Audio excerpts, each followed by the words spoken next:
Welcome, travelers. I'm Ben, and we are completely living up to our name with a really hefty oops. Today was supposed to be the first episode of our Acquisitions Incorporated adventure.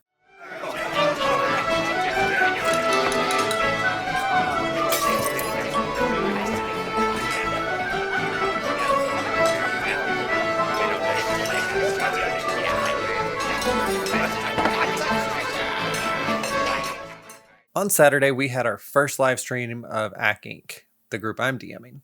And honestly, it went really well.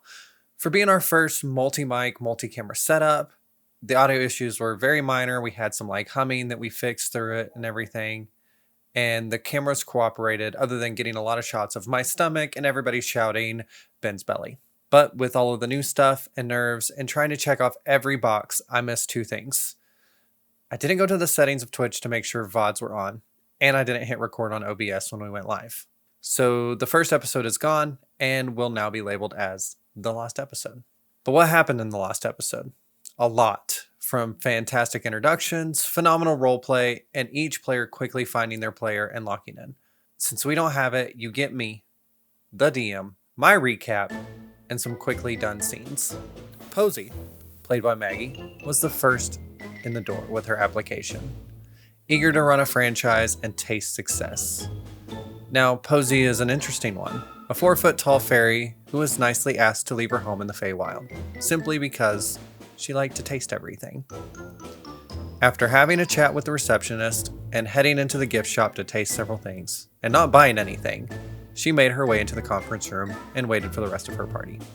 Next walked in Blork, the unlikely hero goblin. Blork made his way to Acq Inc. when he saw an opportunity to help those in need, and maybe rescue a few maidens. He chatted away at the receptionist, journeyed into the gift shop, found a nice wet rock that he decided to purchase.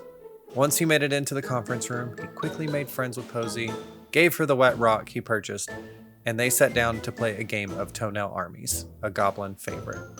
Third, we had Poppy, a changeling in changeling form, and her skeleton Nox in a big pink floppy hat. With a permission letter from Acq Inc. and the big floppy sun hat, she was able to bring the skeleton friend into the city. Poppy made her way into the lobby, handed in her application, searched the gift shop for teeth, and then made her way into the conference room, where she found Posey and Blork looking for toenails. Once again, friends were quickly made, with the goblin impressed by the walking skeleton, and the fairy trying to figure out what race the skeleton is by taste. And finally, we have an orc named Gorg Snatch.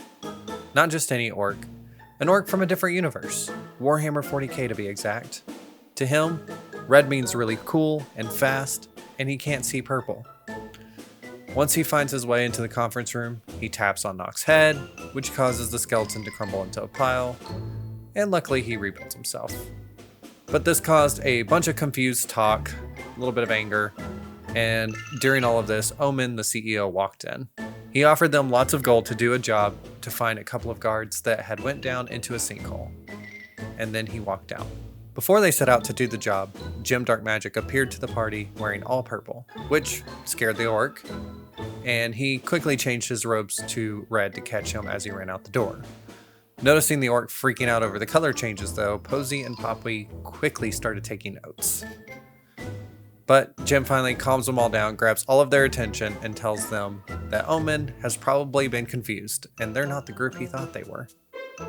But if they were to complete this job, it will impress Omen, and they could skip months of the intern work and get the fast track of becoming a franchise.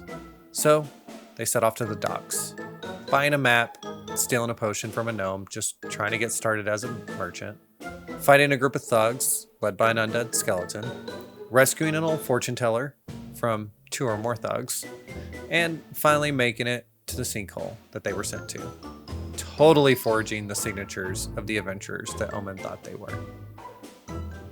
Now, descending down into the sinkhole was a little rough, but the party made it down, and only a little bit of damage. As they journey deeper into the tunnels, they fight 6 giant rats, take a swim in some colored pools, get hit by a few hidden traps, one of which dyed the orc a slightly different green. That'll take about 2 months to wear off. The changeling decided to change her skin and hair to red, which made Gorg think she was the coolest and the fastest around. Then they quickly slayed some zombies, made their way through a maze, leapt over a trap door, and all of this led into a large room covered in spider webs. The orc tells everyone not to move right as the fairy shoots down a cocoon from the ceiling. The noise attracts a giant spider, and luckily the party was able to squash it quickly. When they inspected the body that the fairy shot down, they had found one of the guards they were looking for. They decided to rest for the night, and that is where the session ended. Well, now you know what happened in the lost episode. You won't be as lost. I wish you could have seen the first introductions and the amazing roleplay that took over.